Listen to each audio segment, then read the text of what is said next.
جنت میں دوستوں کی ملاقاتیں ہوں گی، ہے نا، امام شافعی رحمہ اللہ نے فرمایا. اور دوستوں سے کیا مراد کہ فساق و فجار یہ نہیں، یعنی عشاق حق. تو جب سے خبر ملی کہ جنت میں جو ہے اپنے دوستوں کی ملاقاتیں بھی ہوں گی تو پھر جنت کا شوق مجھے اور بڑھ گیا کہ واہ یہ تو بھائی حق تعالیٰ کو دیکھیں گے، ان کے چاہنے والوں کو بھی دیکھیں گے. اور اس میں دیکھو، اس میں کہاں گئے مفتی صاحب؟ تو اس میں اس کا راز بھی تھوڑا سا سنا دیتا ہوں. یہ ہے کہ دیکھو چاند دیکھنے کا مزہ، ایک آدمی الو کی طرح سے بیٹھے بیٹھے اکیلے میں چاند دیکھ رہا ہے، رمضان کا یا تو عید کا. اچھا اس کو مزہ تو آتا ہے، تو کتنا مزہ آتا ہے.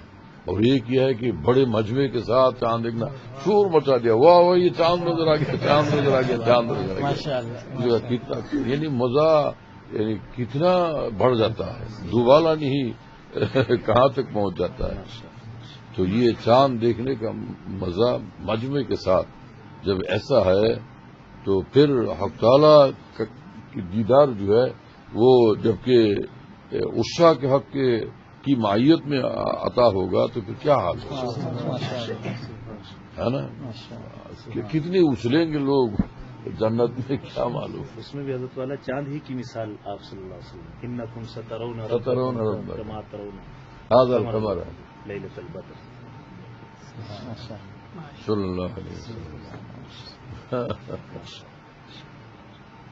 چاند کو جس طرح تم لوگ دیکھتے ہو ہے نا، سب لوگ لا تزامون افیر لا تزارون فی رؤیتی، کہ آپس میں دھکے کہاں لگتے ہیں کہ بھائی ہٹو ہٹو، یہ تم کیوں ہمیں تکلیف پہنچاتے ہو.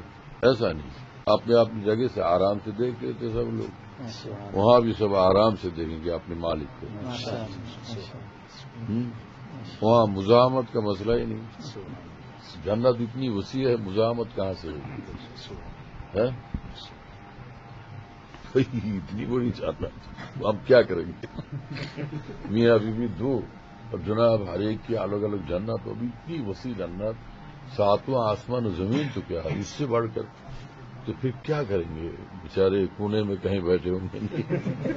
اب اس کا جواب کہ کسی کا کمرہ چھوٹا ہے تو وہ خوش، لیکن جب اس کو اس سے بڑا کمرہ دے دیا گیا وزیر صاحب کو تو آپ خوش ہیں کہ واہ واہ واہ، کیا تو ہمارا وہ کمرہ تھا، اب یہ کمرہ کیسا شاندار ہے، عمدہ ہے، اب تو مزہ آ رہا ہے. اب چند دنوں کے بعد وہ وزیر اعظم بن گیا. اب ان کا تو مکان کتنا وسیع، کتنا زبردست ہے نا، بہت عظیم الشان کے 100 آدمی، 1000 آدمیوں کے برابر ان کا مکان ہے، 1000 آدمیوں کے مکانات کے برابر، بلکہ اس سے وسیع. اب جناب دیدار دیکھ رہے ہیں، خوش ہو رہے ہیں کہ واہ واہ واہ واہ، اتنا وسیع مکان حکومت کی طرف سے آئے میرے لیے، کیا کہنا. خوشیوں میں جھوم گئے دمبر میں. تو اسی سے پتہ چلتا ہے کہ جنت جتنی وسیع ہوگی اتنا ہی زیادہ مزہ آئے گا. ایک بات تو یہ ہے. دوسری بات یہ ہے کہ گھر جہاں ہوتا ہے ایسا نہیں کہ وہ ایک اندھیرا، بالکل اندھیرا ہی اندھیرا ہے. اس کا نام گھر تھوڑا ہی ہے. گھر ہو تو روشن ہو، اجالا اجالا ہو، ہے نا. اب جنت یہ جو ہے وسیع تو ہے، لیکن ہر طرف حق تعالیٰ کے جمال اور جلال، حضرت حق تعالیٰ کے محاسن کا ظہور اس قدر ہوگا ہر چیز پر کہ مشاہدے میں مست رہیں گے سب لوگ. جس کو ہمارے شیخ نے اس طرح فرمایا تھا کہ کسی نے کہا کہ حق تعالیٰ کی یاد میں ہمارا تو یہ حال ہوتا ہے کہ ہم صرف حق تعالیٰ کو چاہتے ہیں، جنت ہمیں نہیں چاہیے، جنت ہمیں نہیں چاہیے، صرف حق تعالیٰ کو چاہیے. یہ تو بلکہ حوروں سے بھی میں بے تعلق رہنا چاہتا ہوں. بعض لوگوں نے یوں کہا کہ ہیں وہ صاحب نسبت، عالم بھی ہیں.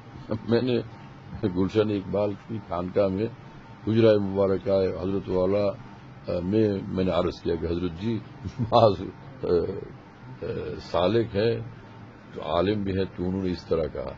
حضرت والا سن کر خاموش ہوئے، تھوڑا سا خاموش ہے. فوراً فرمایا کہ بھائی ہم تو حق تعالیٰ کو براہ راست بھی دیکھنا چاہتے ہیں، آئینے میں بھی دیکھنا چاہتے ہیں.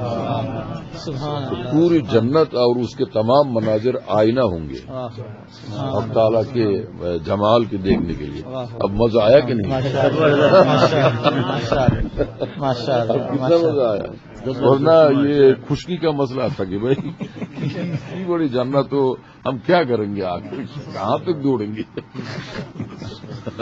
اب دیکھو کتنا مزہ آ رہا ہے الحمدللہ. یہ اللہ تعالیٰ کا کرم ہے کہ یہ سب جوابات جو ہے وہاں سے یہ عنایات ہے. الحمدللہ.